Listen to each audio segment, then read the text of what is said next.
तो स्वागत है आप सभी का एक ऐसी दुनिया में जहां जाया तो जा सकता है लेकिन वहां से वापस नहीं आया जा सकता। तो सुनने में ये काफी फिल्मी लग रहा होगा लेकिन यह सच्चाई है। तो आइए चलते हैं इस ब्लैक होल के सफर में। तो सन 1687 में आए एक साइंटिस्ट जिनका नाम था न्यूटन। वो पेड़ के नीचे बैठे थे और अचानक से उनके सिर पे एक सेब गिरा। उन्होंने सोचा कि कोई भी चीज नीचे ही क्यों गिरती है, तो इससे आविष्कार हुआ ग्रेविटेशन का।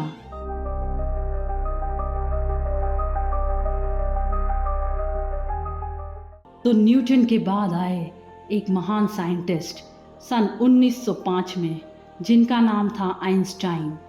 उन्होंने स्पेसिफिक रिलेटिविटी का कंसेप्ट दिया जिसमें उन्होंने बताया कि एनर्जी और मास का रिलेशन क्या है, जिसका फॉर्मूला E = mc², जिसमें E है एनर्जी, m होता है मास और c होता है स्पीड ऑफ लाइट।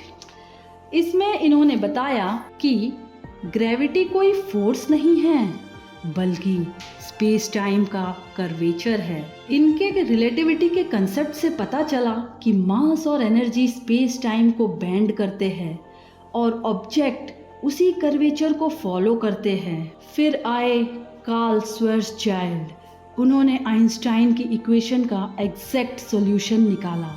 अगर एक स्टार अपने रेडियस के अंदर ही कोलैप्स हो जाता है तो वो ब्लैक होल बन जाता है। अब हम चलते हैं सिंगुलैरिटी की तरफ। सिंगुलैरिटी क्या है? एक ब्लैक होल के सेंटर में एक पॉइंट, ऐसा पॉइंट होता है जहां डेंसिटी इनफाइनाइट होती है और स्पेस टाइम कर्वेचर भी इनफाइनाइट हो जाता है। और ये एक ऐसी जगह है, ऐसा है ये सिंगुलैरिटी, जहां फिजिक्स के सारे लॉ धरे के धरे रह जाते हैं। कोई भी लॉ यहाँ फॉलो नहीं होता। तो आते हैं अब सबसे पेचीदे सवाल पे कि आखिर ये ब्लैक होल बनते कैसे हैं।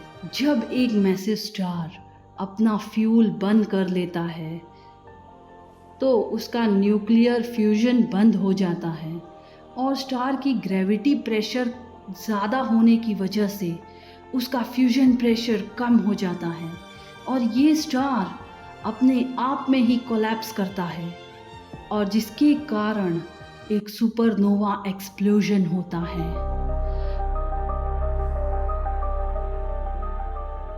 तो आइए चलते हैं ब्लैक होल की एक इमेजिनरी सरफेस बाउंड्री की तरफ, जिसके अंदर से कोई भी लाइट या इंफॉर्मेशन कभी बाहर नहीं आ सकती। इसे कहते हैं इवेंट हॉरिजॉन। ये एक वन वे बाउंड्री है। कुछ भी इवेंट हॉरिजॉन क्रॉस करेगा तो वापस नहीं आ सकता।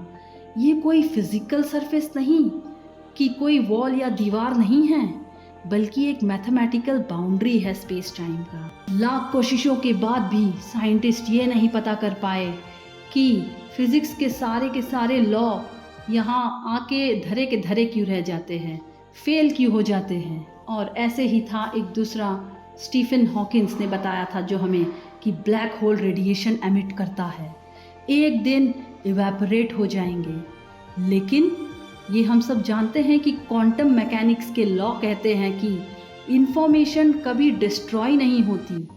अगर ब्लैक होल इवेपोरेट हो जाए तो अंदर के इंफॉर्मेशन का क्या होगा? तो ये सब है अनसॉल्व्ड मिस्ट्रीज। अब हम चलते हैं वर्म होल और पैरेलल यूनिवर्स की तरफ। ये सुनने में तो काफ़ी इंटरेस्टिंग लगता है लेकिन हम इंसानों के पास इसका कोई प्रूफ नहीं है। क्या ये एग्जिस्ट करता है या नहीं करता? स्पेस टाइम में एक शॉर्टकट टनल है जो दो अलग पॉइंट को कनेक्ट करता है, उसे वर्म होल कहते हैं। वर्म होल एक ऐसा टनल है स्पेस टाइम में जो दो अलग पॉइंट्स को कनेक्ट करता है। वर्म होल को आइंस्टाइन रोजन ब्रिज भी कहते हैं। अब चलेंगे पैरेलल यूनिवर्स में, जो हमारे यूनिवर्स के बाहर एग्जिस्ट करता हो। बिग बैंग के बाद इन्फ्लेशन के दौरान मल्टीपल बबल यूनिवर्सेस बन गए होंगे।